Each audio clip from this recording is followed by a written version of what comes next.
As always, before NXT things, you might have missed some WWE news, and it does seem like from social media clips posted after Raw last night, the Katana Chance may have broke her nose during that 6-woman tag match. Hopefully, there's an easy, quick recovery for her. With the Wyatt Sicks set to make their in-ring debut next week on Raw, a brand new Easter egg was found as WWE posted the digital images from last night. You might be able to see it yourself here. On the side of Eric Rowan's jacket, it's the prayer hands from Bray Wyatt's t-shirt he used to wear. That's really cool.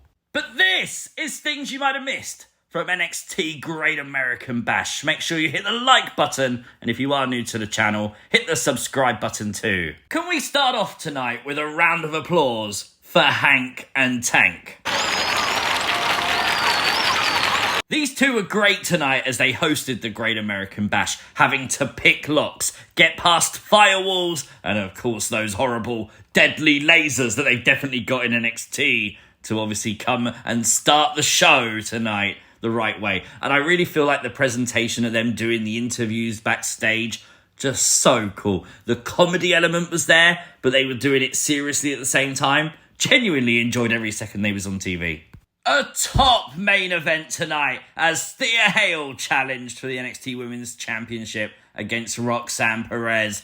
Genuinely, so much energy. What a great match the two had. So many reversals and submission holds, but it would be Roxanne who picks up the win. We did wonder if we'd get a Julia or Stephanie Vicura at the end of this match. Nothing. And that's okay, but Roxanne remains the women's champion.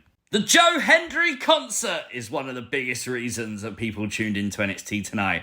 I know.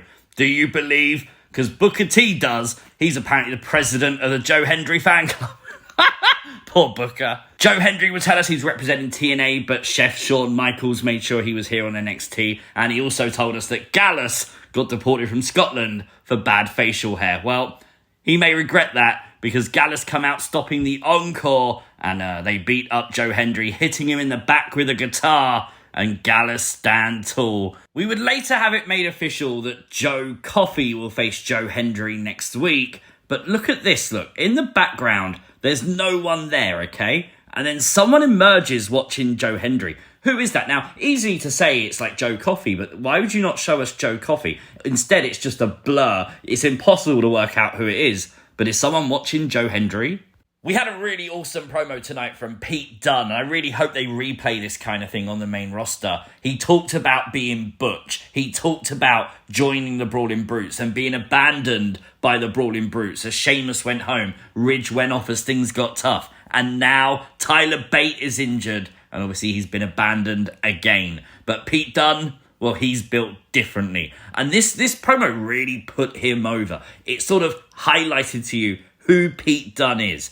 Talking about a story when he was back home in Birmingham, UK, when, of course, he boarded a bus and 3 men attacked him with hammers and no one stood up for him, but with cracked teeth and everything, he stood up and won the fight because that's just what Pete Dunne does. And obviously we found out from this that Pete Dunne will face Trick Williams next week on NXT. That's a match to look forward to for sure. And I just hope this kind of promo gets played on the main roster for Pete. The first match of the night saw Isla, Dawn and Alba Fyre defend the women's tag team titles against Lash Legend and Jakara Jackson. The match was perfectly fine. I just wish they hadn't announced this match for SmackDown on Friday because, okay, you can always say you never know what's truly going to happen, and WWE did an okay job by saying Bianca Belair put this tweet out and obviously saying whoever wins tonight will face them Friday. But we all know where this is going to go, and it did. Obviously Alba and Isla pick up the win tonight, retaining the tag team gold.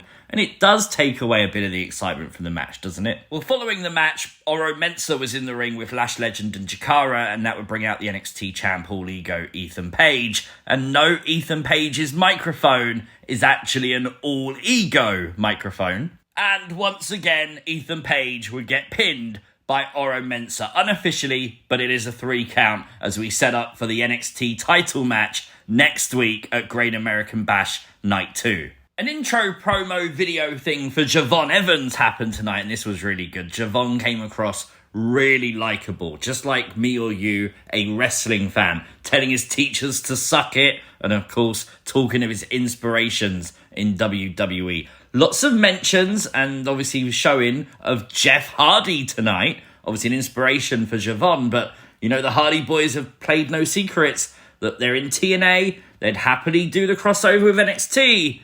Maybe. But as I said, this was a really good introduction to Javon. If you've never really watched NXT, this is an opportunity to go and watch that promo video. WWE would have uploaded it to YouTube.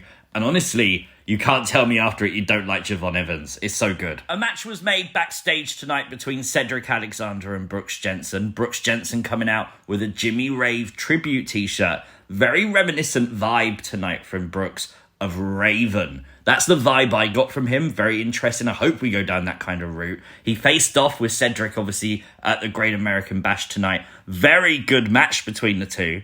But after a wink and a nod to Vic Joseph, the story of the match was Brooks Jensen lost control. He went up to the apron, did like a spinning leg drop, but Cedric would move. That would injure his own leg. And of course, this would actually be the end of the match for Brooks Jensen.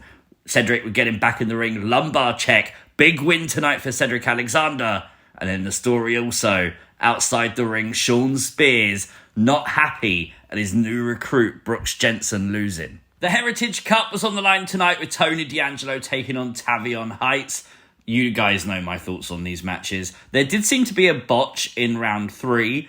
I'm not sure if it was a botch because we seemed to get to where we needed to be very quickly, but that could have just been like the ring awareness of Tony D'Angelo and Tavion to do that. Ren Sinclair played a massive part, helping Tavion Heights equalise at 1-1, but then she was a distraction that stopped No Quarter Catch Crew, basically helping Tavion as we went into round 5, and of course Tony D'Angelo picked up the win. My issue with this, I watch on the WWE Network here in the UK. It went to commercial during round 2. It came back and we're already at round 3. Like, what are we doing? We don't even see it in the match. And with these round-based matches, it does feel like you get through like round 1. This just starts to pick up in round 2, usually when you get to see it. And then round 3 and round 4 really do start to pick up. But each time they do, you stop all the energy when you then go to the round break. Just a little bit of a thing I hate. Jaida Parker would pick up the big win tonight, facing off with Kendal Gray. During this match, though, Kendal Gray would go out of the ring, confronting Miles Bourne, who come down, and once again delivered a belly-to-belly suplex to Miles Bourne. We got another title match added to Great American Bash Night 2 next week, and it will be the tag belts on the line as Axiom and Nathan Frazier defend against the Rascals. It's an interesting role reversal right now, as obviously Nathan Frazier is kind of upset that Axiom is going to do WWE Speed. By the way, great to see Cruz del Toro's back. Not sure if he's ready to be in the ring yet, but he's here on camera at NXT tonight, obviously with his LWO friend Joaquin Wilde, who will face Axiom on Speed. Kalani Jordan refused to play with Tatum's dolls tonight, but note in the background was Wendy Chu. Now, we haven't actually got a formal alliance yet between Wendy and Tatum. It's what we're hoping for, but we still don't know if Wendy wants the North American Women's title for herself and not for Tatum. All the stars in the world to Sol Ruca tonight. This corkscrew moonsault to the outside was absolutely beautiful. Well done. It would be Fallon, Henley, Jacy, Jayne and Jazmin Nix picking up the victory tonight, defeating Sol Ruca, Lola Vice and Karmen Petrovic. But what a match. Very decent NXT tonight. Next week is huge. Great American Bash Night 2. There's a lot of big matches. This week, very solid 7 out of 10 is fair. Let me know your thoughts in the comments down below. If you are new to the channel, hit the subscribe button, like the video, it really does help it out, and I'll see you next time. Peace!